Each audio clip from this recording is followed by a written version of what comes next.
Our objective today is to share with you information about the Invisible Woman Project and our goals to raise awareness about the vulnerability of women in all their diversity as they age, and to explore some of the understandings about that with calls to action for what we can all do to address this, what I will deliberately call man-made problem of the inequality and the vulnerability for women as they age.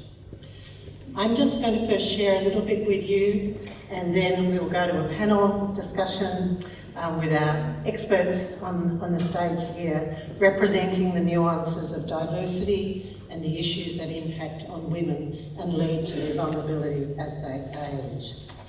So just a few little points to have in mind. I should also say that I'm Jo Cavanagh. I'm the convener of the Invisible Woman Project, and our profiles are on the app, so I'm actually not going to waste our precious time sharing too much of that with you. I'm sure you can go look and find out a little more. So we actually have a burning platform for change, and the Invisible Woman Project grew out of research that was emerging earlier about the increase in homelessness amongst older women. So when we actually began the project, we were alarmed, like many, to find that older women were now the largest group of homeless in Australia. And that in 2016, we actually knew that there were 49,000 women in Australia facing homelessness every night. We were involved in some research to understand what was actually happening for those women, what was propelling women into homelessness. And from the research that we did, we kind of came up with these 5 Ds that happen in women's lives: domestic and family violence, divorce, disease and disability, dearth of dollars from both income and superannuation, and for some, the death of a partner. Problem onset for women could be created over their lifetime with unequal income, or it can be created as shock events happening in their lives for which they're ill prepared.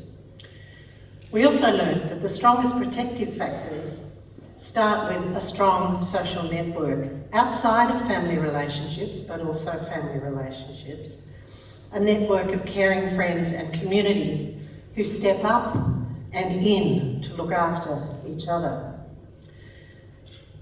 The role of networks can mean a big difference when people have these shocks in their lives. So if I could just ask for a show of hands in the room of who knows women over 55 in this room? Pretty much everybody. Who has loved ones and relatives who are over 55? Well, there we go. This is everyone's problem. It doesn't belong to older women. It's everyone's problem.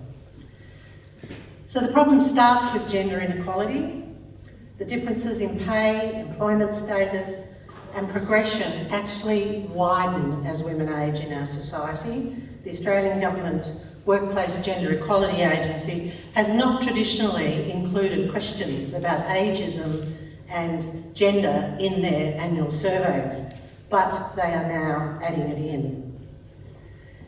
So to just review quickly where we've got to in the last 3 years of the Invisible Women's Project, which is a group of interested people who've come together with a passion to raise awareness and then encourage action.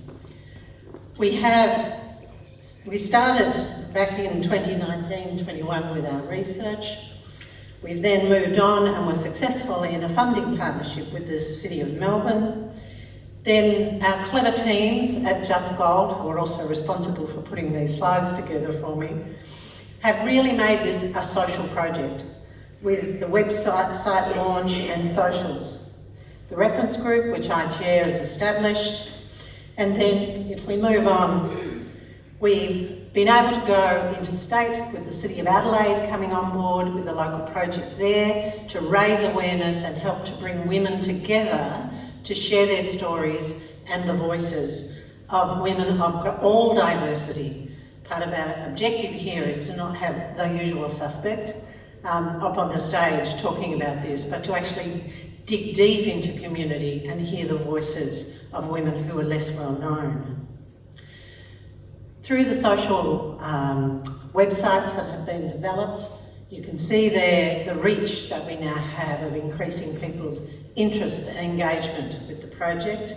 We're very excited about the interns that we've got working with us from RMIT and the University of Adelaide, who are bringing the expertise of their academic institutions and their brilliant ideas to the fore in helping us grow awareness and progress into solutions. So if I could move to the next slide. Key to our project is creating grassroots connections, so opportunities to bring women together and share their stories, helping to give attention to those stories, pushing it out through the digital content. There are various podcasts and little videos that you can see through all the social media platforms, but we're now really progressing into business to get business engaged, because the source of the vulnerability goes back to gender inequality in the workplace in particular. So we have some big goals for the next couple of years to address these issues. So what I'd like to do is invite you to go to our website and learn more about that. But now I want to invite our panellists to share their perspective. So from where we started, we now understand that there is so much more about intersectionality that we need to unpack and draw to people's attention. Gendered ageism is now a thing. The OECD has now really launched that as a forum to explore globally. But we know it's more than that. We know it's a bigger story. So I'm going to ask each of our panellists to just briefly introduce themselves and then bring their lens, their nuancing, what else is involved in here, because it's not a one-size-fits-all issue. Tanya, can I ask you to introduce yourself and you commence, please? Thanks, Jo. I don't know if everyone can hear me. I'm generally pretty loud anyway, but hopefully this mic is working. So firstly, thank you for the opportunity to be here. It's a real pleasure to have the opportunity to come and talk about a project that's really important in not just its issue, but its scale and potential magnitude. It's really important to be able to have these discussions. So, as Jo said, I'm Tania Farha. I'm the CEO of Safe and Equal. Safe and Equal is the peak body for specialist family violence services here in Victoria. Before maybe saying a few more words, can I just add to my acknowledgement of country? This is the first time I've spoken, so can I acknowledge that we're meeting on Wurundjeri land here, unceded lands, always was, always will be Aboriginal land. I think it's really important thinking about Aboriginal culture, how important it is that they hold elders at the centre and the heart of their culture. I think we in our Western society have a lot to learn from Aboriginal communities in this respect, particularly in the context of this discussion, I think. So I guess I'll just say a little bit. I mean, obviously you can see what my interest is in this. I mean, Jo's already talked about the fact that family and domestic violence is has a huge impact on women and women's lives as they age. So I guess I was just going to say a little bit about that. Just before I do that, I just want to also recognise victim survivors. We do this work for them, and given the prevalence of violence in this society, it's inevitable that there'll be some people here who have experienced it and or still are. So I guess just a little bit more context about us and what we do. So we work with practitioners and leaders to bring grassroots feminist issues to the public policy arena, particularly as it relates to ending violence against women and others impacted by gender-based violence. So in doing this work, we're acutely aware that older women are often overlooked in all aspects of social policy and social life. So as we work to improve the family violence system, we have to take into account the needs and experiences of older women, and we must focus on the changing social ideas that drive violence against women and other communities. So I guess challenging and changing social attitudes that affect older women need to be part of our ongoing efforts, both in the response area, but both in the primary prevention area too. So that's the part of work where we stop violence from happening in the first place.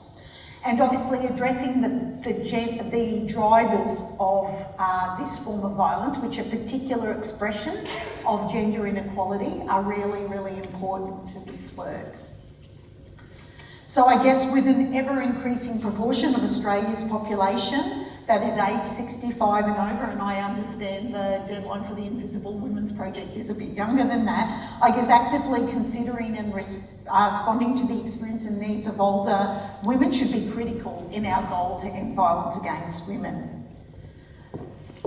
So I just want to say something too at what's happening at the federal level. Many of you who are Victorians would be more familiar with the outcomes of the Royal Commission into family violence and all the work that's been happening to address that. Obviously, the needs of different cohorts was drawn out in that Royal Commission report, and older people was a consideration there.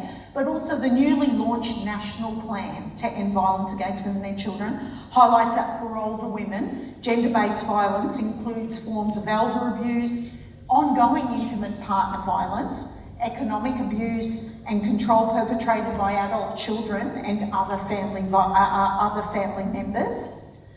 So many older women experience the compounding negative effects of taking on multiple unpaid caring roles, which can affect their employment and economic security, reduce superannuation balances, and mean they have limited control over finances and decision making. I just wanted to highlight a study, many of you probably heard or saw this, that Anne Summers earlier this year released a research report that looked at the data from the Personal Safety Survey.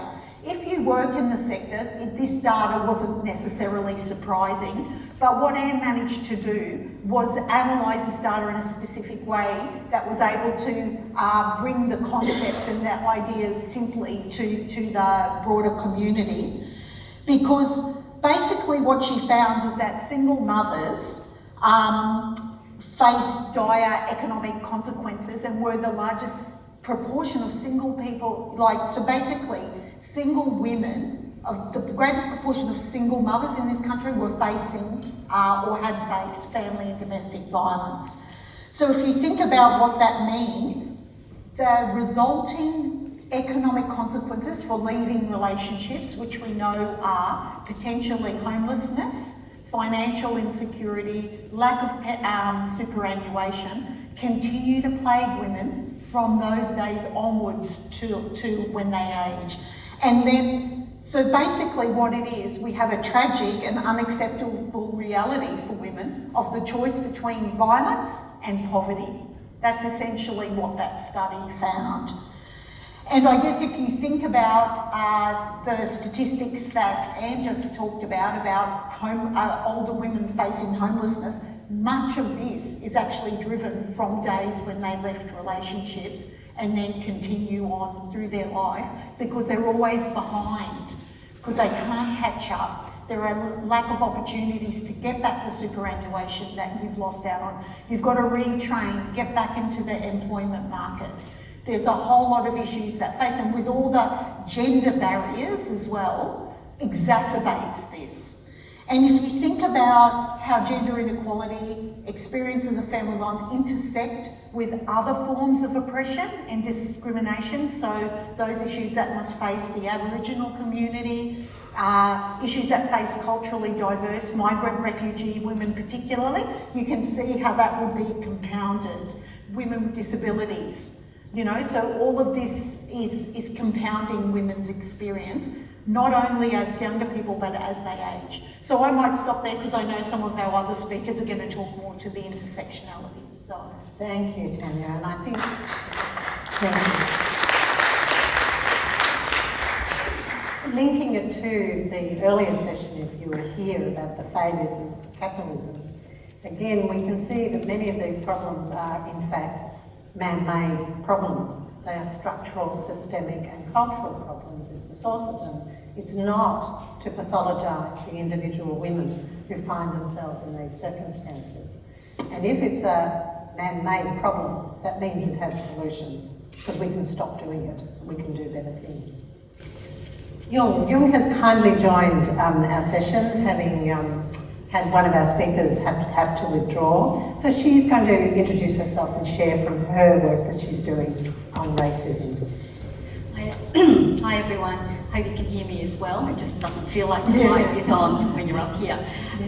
Thank you for the opportunity. Thank you, Kind Enterprises, to ask me to be here today. I thought I was coming down to just enjoy the speakers, and then I was asked to step in, which I am privileged to be able to be asked, but also to be able to articulate some of the work that I've been dedicating my whole career and my whole life to.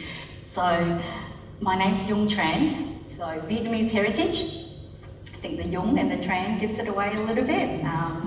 And when I saw the topic for this session, the Ageism, the invisible woman, am I really that old? Because I don't see myself at the age that I am. I won't tell you how old I am, but I don't think I behave in that way. I don't think of myself as aging.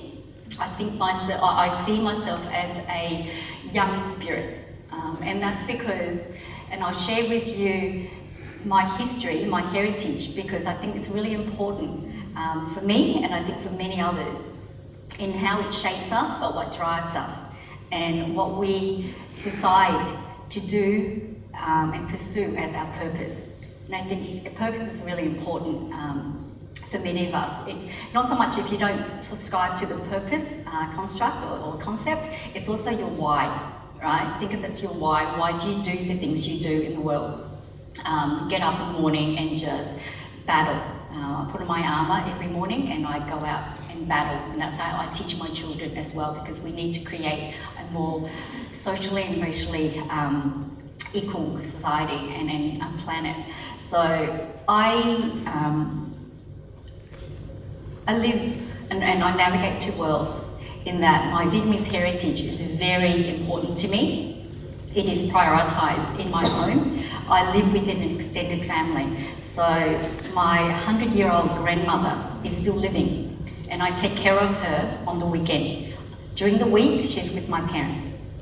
And we have a very small family, a very small extended family here in Australia, only because of the pathway in which we came to Australia.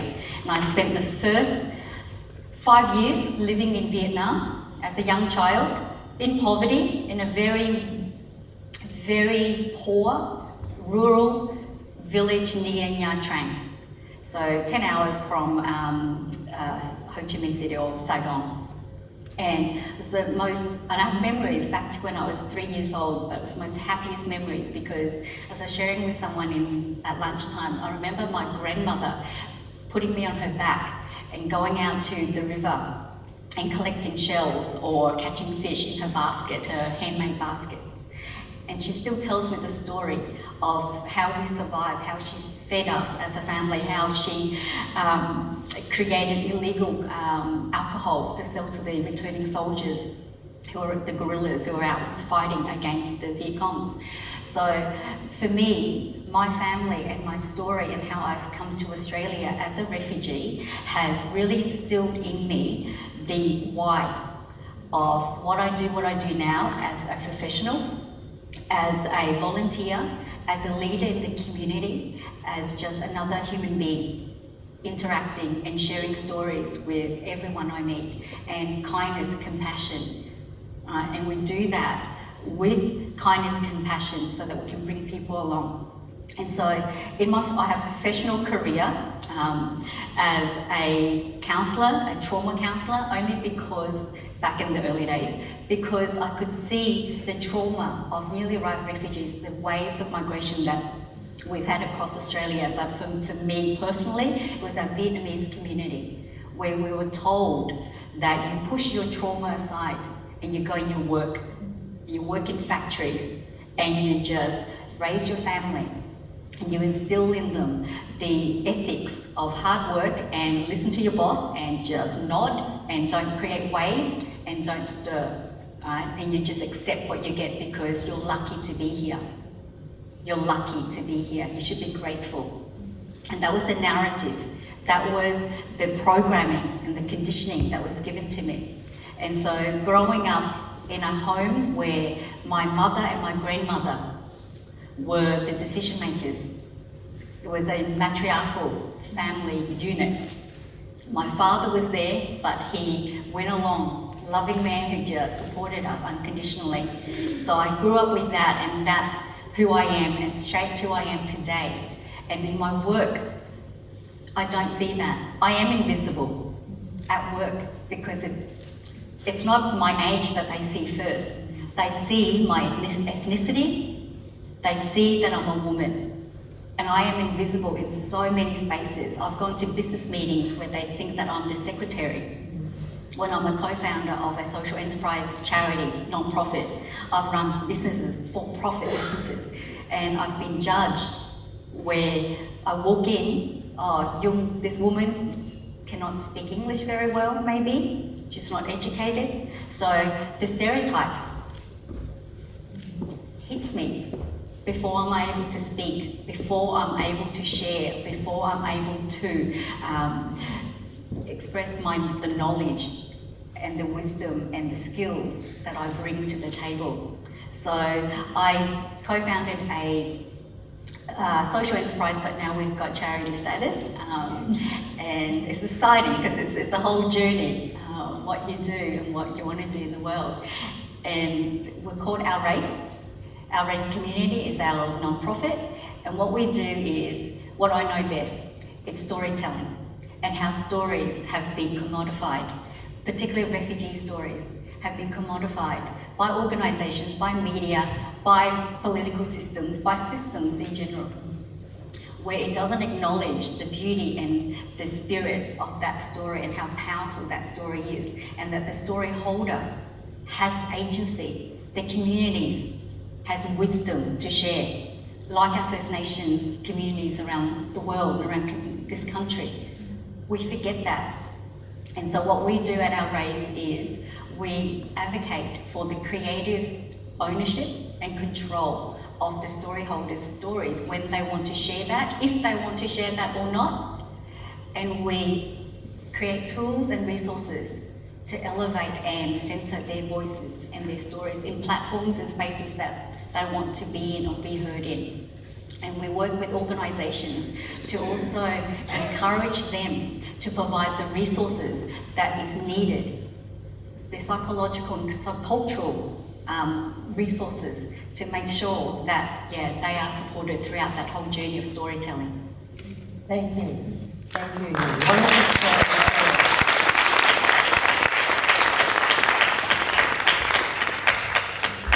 Calling out beautifully for us that in some cultures, ageing and elders are actually valued. So very important lessons for Western society to learn. And also I think Jung has called out for us too, where the beginnings of vulnerability happen in the workplace, when women are seen first of all by their visual presentation and not for who they are, and not the opportunity to be valued and automatically judged or pigeonholed or stereotyped in some way.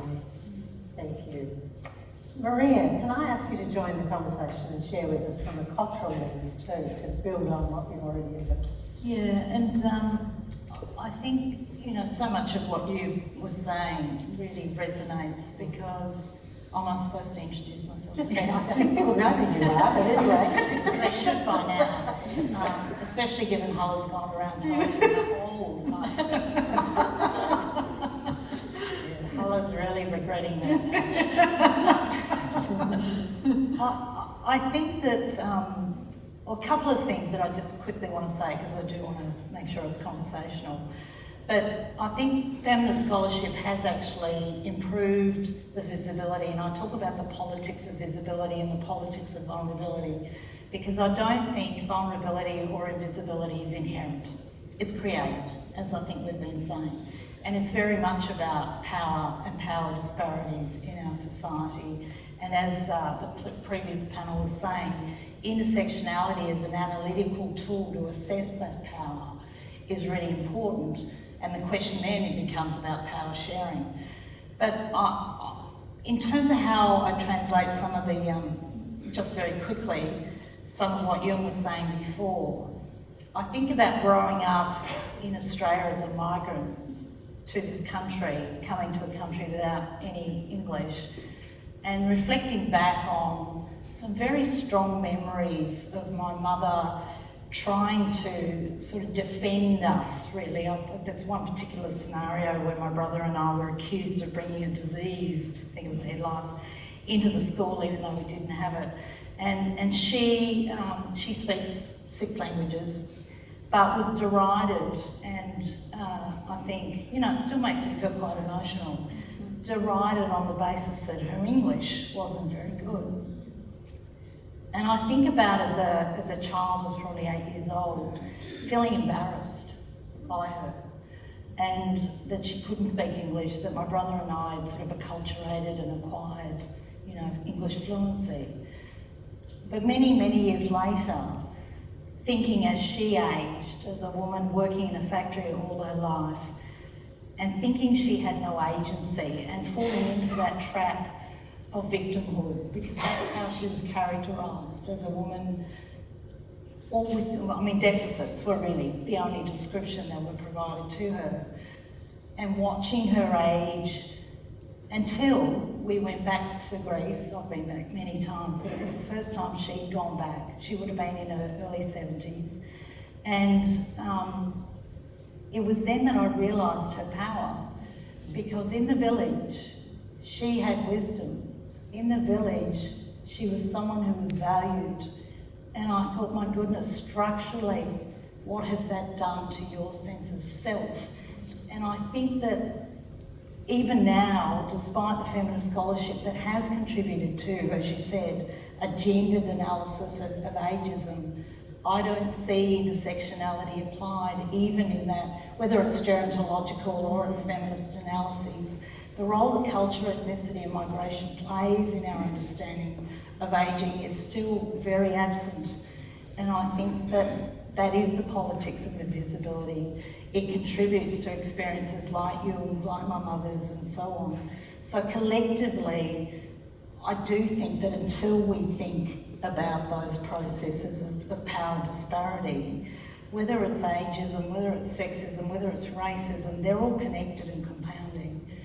And they impact profoundly on our mothers' lives, on our lives as we age. But I want to hang on to the image of Mum in Greece, where she held power. Yeah. Thank you. That's a lovely image. Thank you, Maria. So we're going to sort of have a bit more of a conversation now, continuing and building on this conversation. And I know that it has been suggested that people could put questions in the app. I will do my best as an ageing person to go to the app and find the questions at the appropriate point in time. But you know, one of the things that happens as you age is your hard drive gets very full. We know shit. And we have to delete some of it in order to pick up some new stuff. So you have to prove to me that your new stuff is more important than what I already know before I'm going to delete my files, okay? So I will have a go. Like it.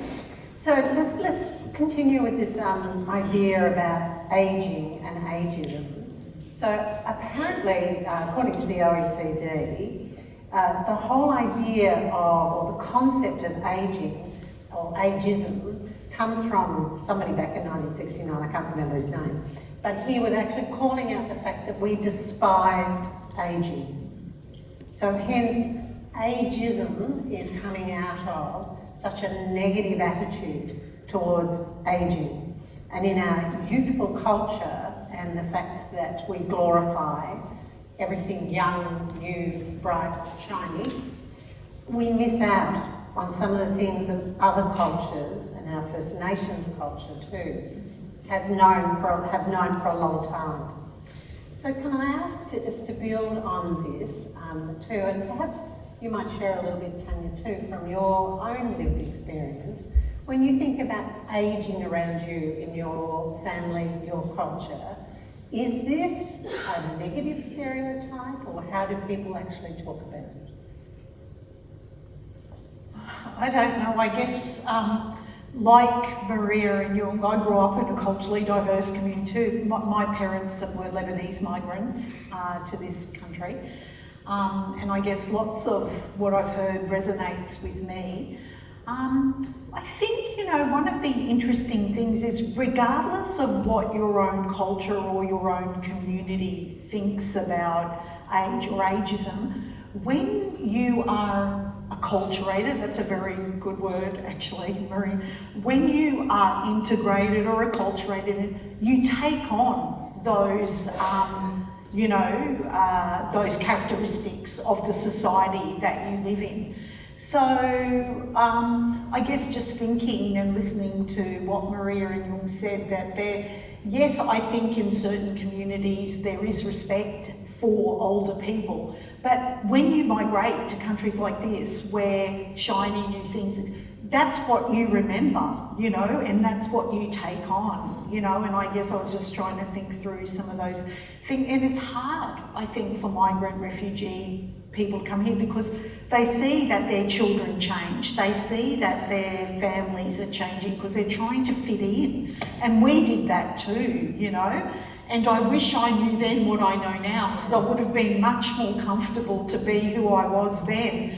But you're so busy just trying to fit in and not be different, you know, and it's scary. And I grew up in a small country town too, so you can imagine there weren't too many Lebanese people around. So even more the drive for that. So I don't really know how to answer the question. Well, but in there is an insight about the value of ageing, because you know things now that you didn't then. And I think that's one of the things that we want to change in our society. When we're looking to understand issues, who do we ask?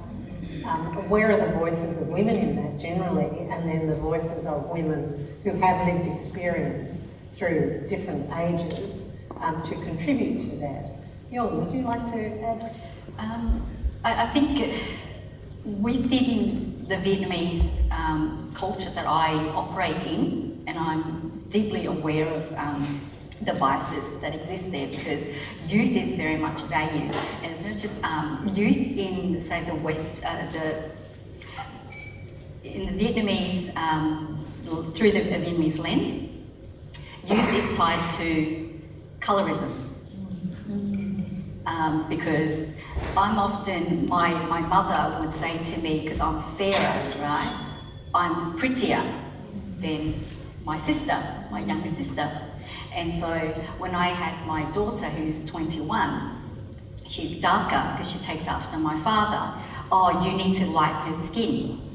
But even before that, before I gave birth to her, it was, you need to drink coconut juice, fresh coconut juice every day, because that somehow will change her skin tone, and when she is birthed, that she is white.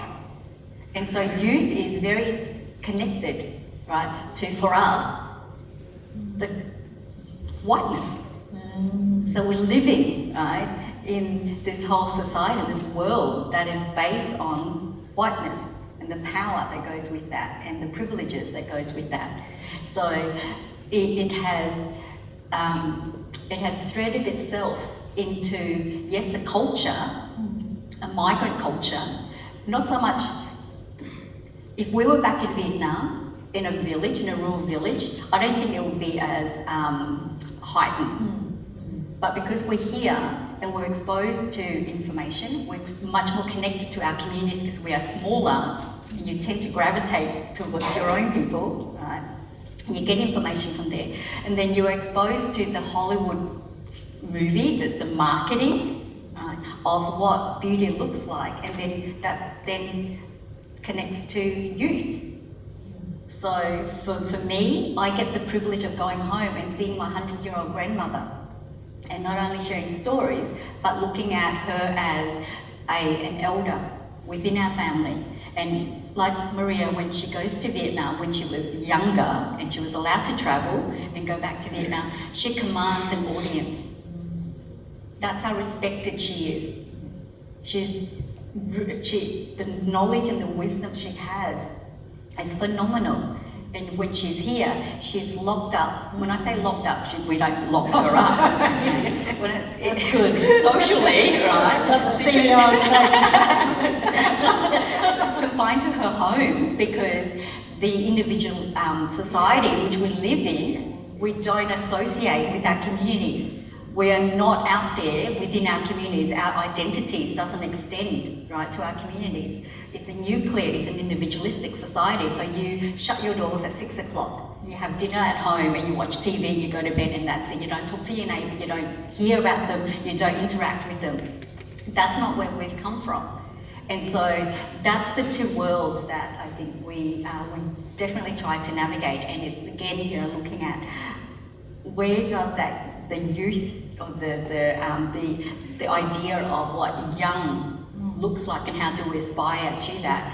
I am challenged by it every day, but then I have hope because what I learn and what I see and what I experience, I am conscious, and I think we all need to be conscious of this, or else we'll be walking blindly into just continuously perpetuating this global narrative of what society, marketing companies, like large brands, tell us. And so we need to question that, but we need to say, no, we can't do this anymore. Like Sabrina said, we need to imagine a different way of doing business, but also different ways of talking to ourselves and talking to the next generation, the girls and the young women coming up. And I'm responsible for that with my children and other young women around me. If I can just build on that and the whole idea of creating connections, and we do have some questions in the apps about creating connections, but let me share with you first of all that the part of the research that's been shared as part of the global campaign to combat ageism is that its detrimental impact on health ranges from reduced healthcare access to loneliness. So loneliness has, the US Surgeon General has recently compared to the negative health impact of smoking 15 cigarettes a day. So loneliness has the same negative health impact as smoking 15 cigarettes a day. Like poverty, ageism is a non-medical factor shaping one's health, and so is now considered a social determinant of health. So our attitudes towards ageing, combined with loneliness and lack of opportunity for community, is now a social determinant of poor health as we age. So Maria, in picking up, what's some of the opportunities you've seen in different cultures that have perhaps over time built, because the Greek community is a very strong community. Are there places and spaces where older people come together? Are there examples there that can show us how we should be doing that here and now? Jo, let me just unpack that a little bit because, and this is a conversation that I hope all of us can sort of engage around, but it's the way that we use these categories as well. So I talk about obviously concepts being embedded or grounded in cultural lenses. For me, one of the issues, and this is reflected whether it's flawed data collection or it's even around how we do research, is that until we problematise this idea of what is culture, we're going to keep using it, I think, in a way that doesn't necessarily yield the sort of results that we want. And that is that I think culture is all too often used synonymously with ethnicity, and they're not the same thing. Yeah. And so, you know, I was thinking too about the previous discussion, I'm diverting just a bit, around family and domestic violence. For me, family and domestic violence is an expression of culture. But the minute that you attach it to ethnicity, it becomes a problem. Because it's not about some ethnic groups are more violent than others, but is it an expression of cultural ideas and the way that we value people? Absolutely. I mean, I would argue right now I'm doing some work for the AFL on their multicultural policy. Let me tell you, the AFL has some culture problems going on there. So I think when you ask about the cultural sort of aspects, culture is also impacted by migration. And so to that extent, many of our communities, the Greek, the Macedonian communities, experience what Professor Mary Kalantzis talks about as the frozen culture. And I like to give this example, and friends of mine who know my mother, you know, will chuckle each time, but I grew up with my mother lamenting the fact that my brother and I had really lost contact with this amazing Greek culture. Unlike my cousins in Greece who showed respect for their elders, they were considerate. They came over decent hours of the night. This litany of, you know, what your cousins do in Greece and how fabulous they are. Until, of course, I travelled back to Greece at the earliest stage that I could, 18 or 19, in search of these cousins that I've now come to detest, absolutely detest, because that was the measure, right, of success. And so, of course, you all know what happened. My one cousin, your cousin Nikos, he's in prison right now. Your other cousin, was she alive or somebody? I'm not really sure who it is. I wrote down every single detail, came back and said to Mum, guess what, Mum, they're as lousy as we are over there. And she said, oh my God, they're not Greek. That's what it is, they're actually not Greek. So who is Greek, Mum? What she was reflecting, obviously, is what Mary Kalantzis talks about as the frozen culture. And of course, culture becomes a protective factor. It becomes a way of hanging on to values and ideas that were more prominent for her in the 60s than they are in, you know, when she went back. In fact, she cried for days because, you know, it wasn't the culture she left behind. And so that's the thing, I think, the impact of migration and that process that Tanya was talking about before, and how it shifts and changes the way in which those communities give value to these things. The point about we're now caring for our elders in isolation. I go back to Greece and there's a whole bloody village looking after the elders. I've got to drive home tonight to Geelong to a father who's dying because it's just us that are looking after him. That's the isolation that I think individualism creates. So even whilst we might, in theory, celebrate the idea of collectivism, I still think we have to negotiate what culturally we feel in our hearts to the reality of a society that gives ultimate primacy to individualism. Absolutely, and I guess if I could add to that, I too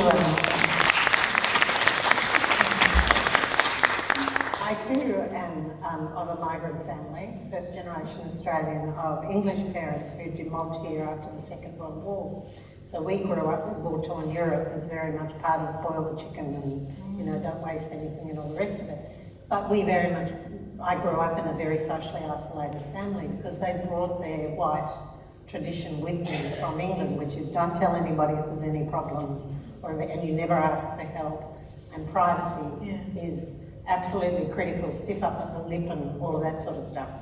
So you can see how, as part of the colonisation story and then the reinforcement in the first waves of migrants after the Second World War, reinforced that Western attitude around individualism and, you know, not belonging to the wider community. Or if you did, it was through the rugby club where everybody seemed to hit each other.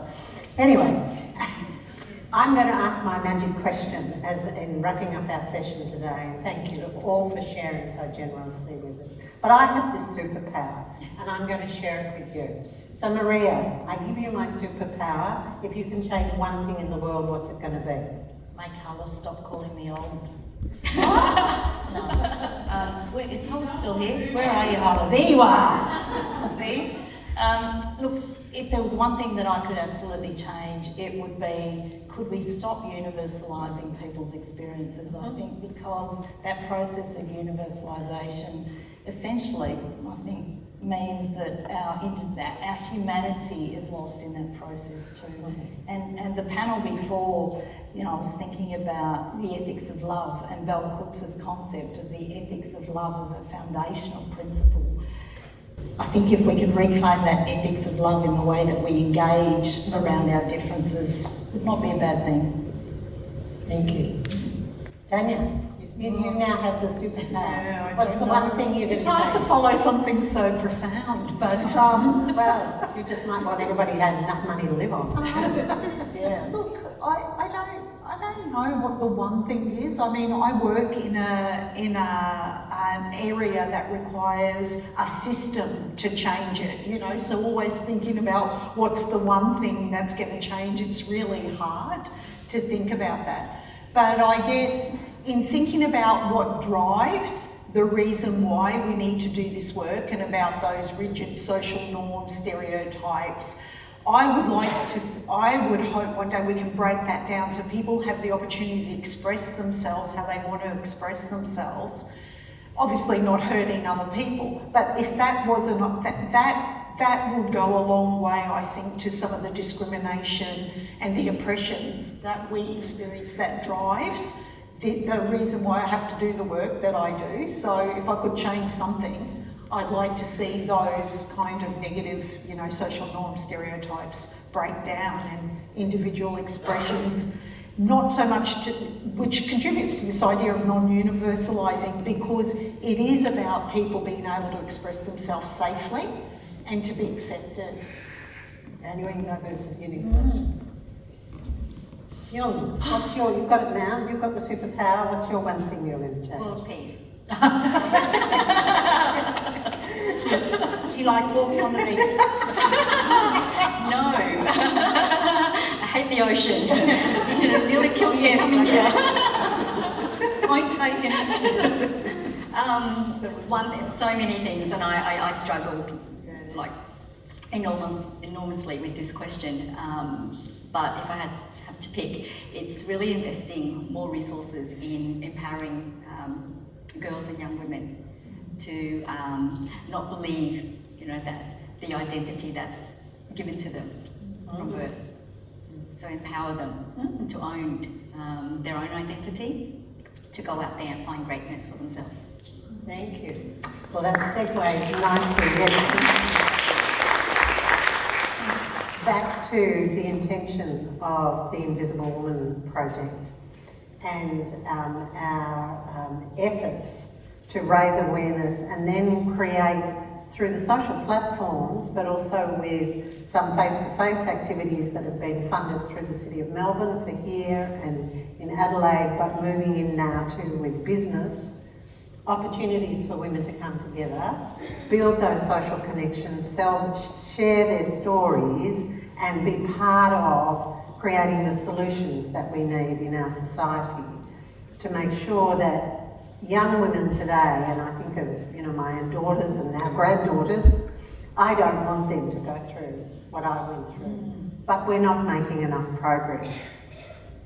If you listen to Julia Gillard's wonderful podcast, A Podcast of One's Own, she was interviewing recently and shared that the United Nations has said that at the current rate of change to build equality for women, it will take 130 years. And because of the pushback that's happening, it's now probably going to take longer, unless the power of democracy and people and grassroots and sharing comes to the fore to change that. And we do know it is people that actually bring about change, not governments. It's people who want to change the conversation who then change the government, as we've seen so beautifully happen recently in terms of an exercise in democracy where people come together and organise to start a different conversation and provide different opportunities. Could I ask you to please go to the Invisible Woman website? I think the information is in the conference pamphlet. Sign up, join up for our newsletters, help us to amplify those voices. In 2023, we're looking to start conversations in the workplace and encourage women to be telling business what needs to change. We've also had some wonderful kick-off to that with Anne Sherry recently sharing at the Institute of Company Directors, Directors Update, a real both barrels to business about talking about the workforce shortage and forgetting to look at who's already here in Australia and are excluded. You know, older people, older women, people with different kinds of disabilities who also have abilities, people of diversity of all sorts, to break down those barriers and give everyone an equal opportunity to participate. So please join with the Invisible Woman Project. Can I ask you to go home and talk to older people in your families, in your circles, find out what their experience is. Be curious about their lived experience. What stories have they got to tell you? I think my grandmother would have told a very different story to your 100-year-old grandmother about, the exclusion. She never lived in a society where she was valued. So go home and find out those stories before you lose them. Because one of the things that we all share is we are actually all ageing, and all of us won't be here eventually. So best you collect those stories now while you can. So could you join with me in thanking our panellists for sharing?